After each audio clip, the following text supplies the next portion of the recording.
My name is Sahra Soudi, and I'm an organizer with the Hamilton Encampment Support Network.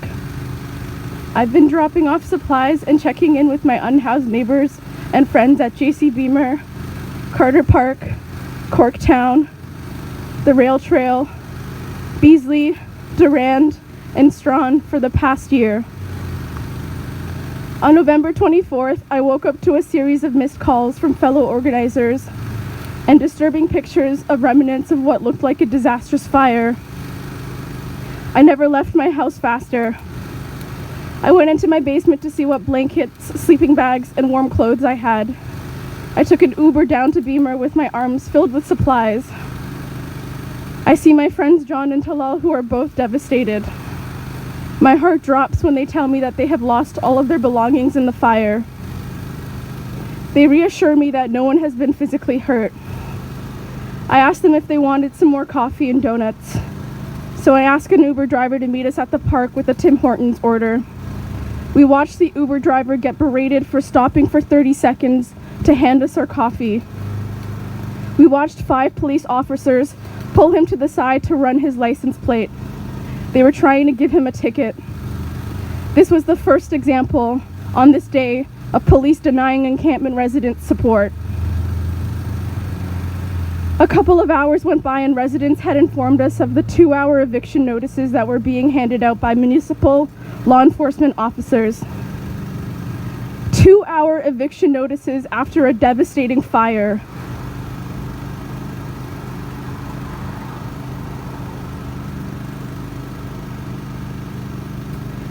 Let it be known that this callous enforcement is in part the City of Hamilton's mission to hide the housing crisis and to hide poverty altogether. City of Hamilton invests thousands and thousands of dollars towards the infrastructure of these violent evictions and teardowns rather than supporting people who have nothing. On November 24th, I was assaulted by Hamilton Police Services.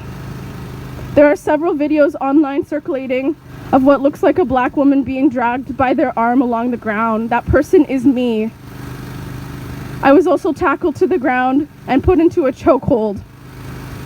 While community members were begging to the officers to let me go, I heard several officers yell, "Tase her, tase her." They sprained my wrist, and it was painful to endure this level of physical violence, but still, nothing comes close to the pain I felt seeing my unhoused friends and neighbors be coerced into inadequate temporary shelters that then spit them back into the cold, time and time again. It was also painful to see my friends violently arrested. We had exactly 1 day to process this trauma. On November 26th, we get calls from community members letting us know about another encampment eviction at Beasley Park. Shortly after arriving to legally observe, Sarah Jama was arrested. My fellow organizers and I decided to go down to the station to peacefully protest the arrest of a beloved community member. I always considered the sidewalk outside of HPS headquarters to be a public space. At least that's what the taxes I pay tell me every year. 30 minutes after being outside, police officers confront us in numbers, telling us that we're trespassing and that we must move across the street. They said we had 15 minutes to move our equipment across the road. The thing about trespassing is that it is very clear what and who the City of Hamilton prioritizes. They prioritize profit over the well-being of people. The officers told us we were trespassing the same way they tell encampment residents who have nowhere to go but be outside, especially when shelter spaces are full. About 2 minutes go by after trespassing warnings. My fellow organizers and I oblige by taking our sound equipment across the street. That's when my wrist is sprained, so there's really no way for me to carry heavy equipment. That's when my friend tries to step in and help take the sound equipment across the street, but is stopped by an officer that is twice his size and violently tackled him into the ground.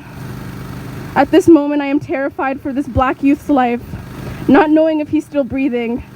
And just 2 days ago at J.C. Beamer, an officer put his knee on the neck of a black disabled woman, similar to how George Floyd was violently arrested and then later murdered.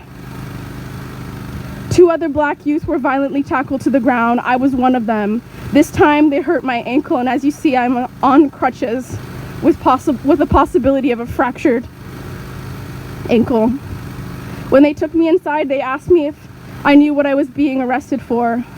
I said no. They responded with obstruction of a peace officer.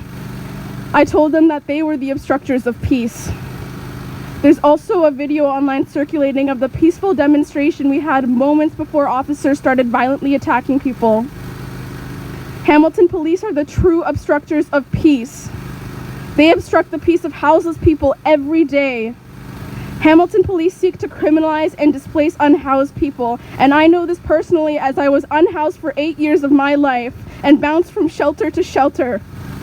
I heard several officers inside tell me that they're doing this because it is the city of Hamilton's orders. Do not let this be lost on you, that this violence is their fault too. Do not let it be lost that this violence is their fault. Do not let it be lost that although this violence was well documented, there are houseless people who endure this very same violence daily, and that this should anger you too.